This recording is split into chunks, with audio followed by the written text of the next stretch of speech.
author who has released a dozen albums of music and comedy, has appeared in countless films, including Martin Scorsese's King of Comedy, and has been starred as Nancy Bartlett on the television hit Roseanne for 6 years. And we're also pleased to welcome Belinda Carlisle.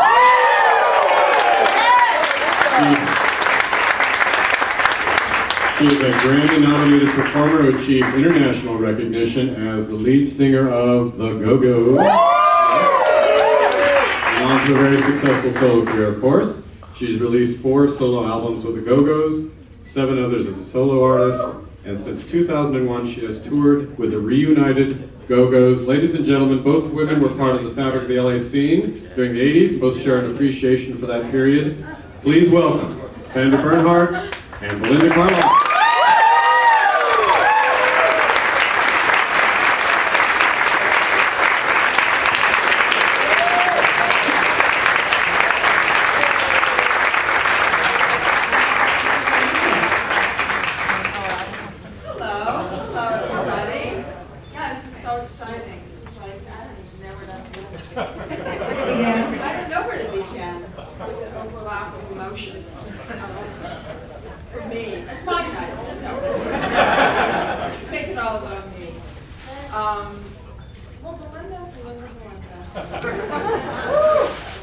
And all this time I thought the dancing and the singing and having a ball while holding on to the one-handed water skiing. You had us all fooled. Listen to this sweet little face, huh? Sweet, sweet, angelic. Yeah, I've had everybody fooled.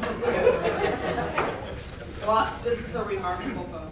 Thank you. I mean, I read it in 2 sittings, and I couldn't put it down. And I was told one way as well as I do. I mean, you're so candid, and you reveal so much about yourself and your life and your demons. Right. Tell us a little bit about that. Well, oh God, where do I start? Well, I always thought that I had a really extraordinary life and an interesting life, one that might make for good reading. And I always wanted to write a book, and they say there's 3 things you should do in life. It's plant a tree, have a child, and write a book. And I've done the other 2, although the tree died. I haven't planted a tree yet. So anyway, I always, I knew it was in me. And about 5 years ago, when I finally became sober after 30 years of cocaine and alcohol addiction, I thought, well, thank you.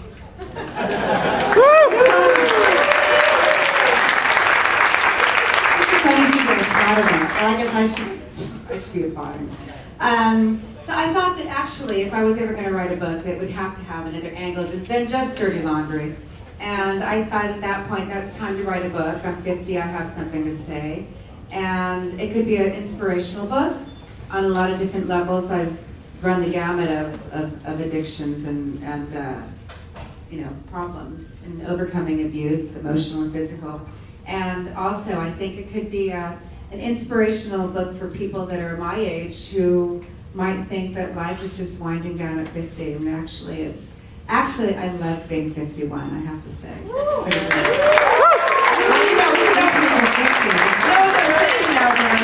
50 is the new 80.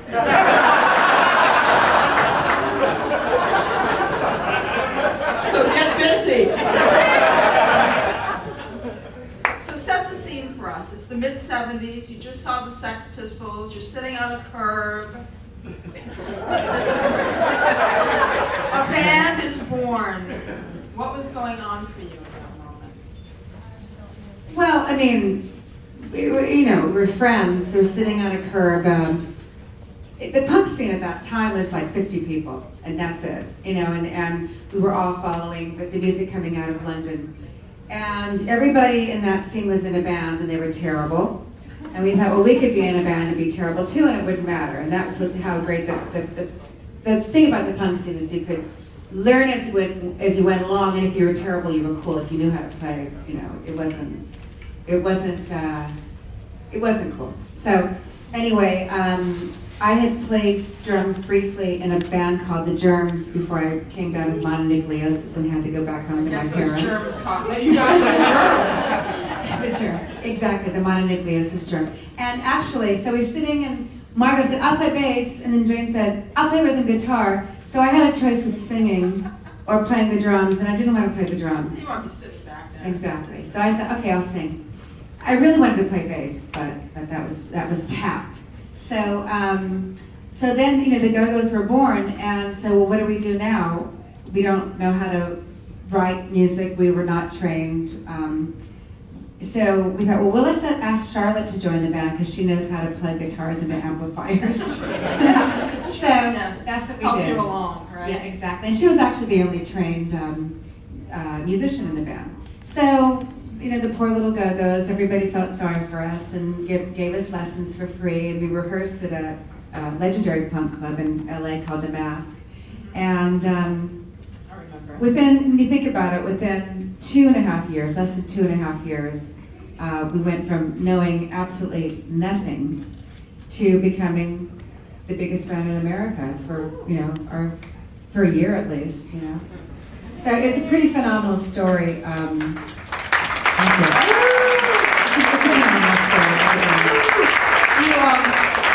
You said you knew you were going to be big. How did you know, and when did you know? I remember photocopying papers at the Hilton Hotel Corporation, and I worked in the paper products department, and before I worked at Peterson Publishing also, the publishers of Guns and Ammo and Hunting. You'd be right in the swing of it now. I know. So, it was just, I just knew. The thing is that, I don't know, we just knew. And I can't really explain it except that, I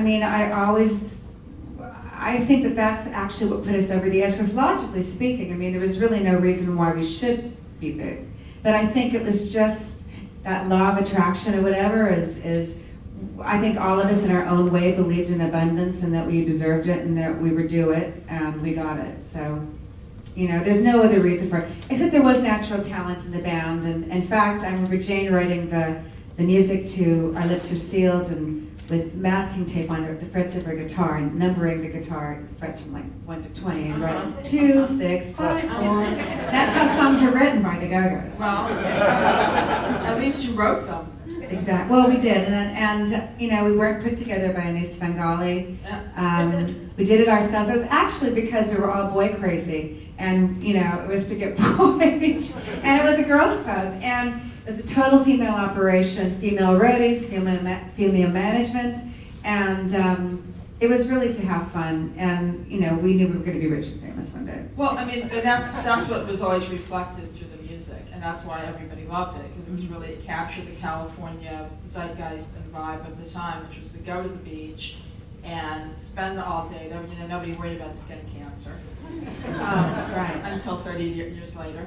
And we all just loved it. You just sit around the beach all day with a cooler and listen to the Go-Go's Exactly. and run along the beach.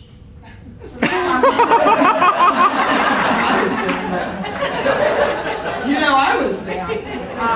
And this top, Fig. There's a man named Fig we'll get into. Disgraceland, the Rainbow, the Roxy parking lot. It was quite a time in LA. Right. And we just touched on how organic everything was then. And you had a real opportunity to develop into a performer. Even if you didn't have all the training, there was the native instinct to do it.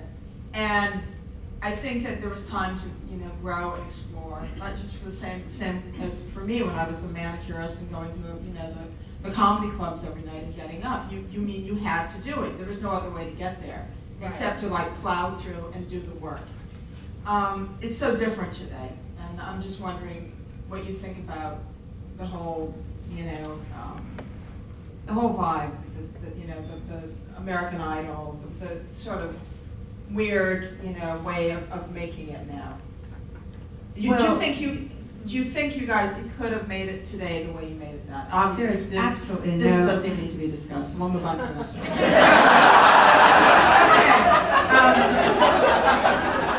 That said, and answered in a rhetorical should ever post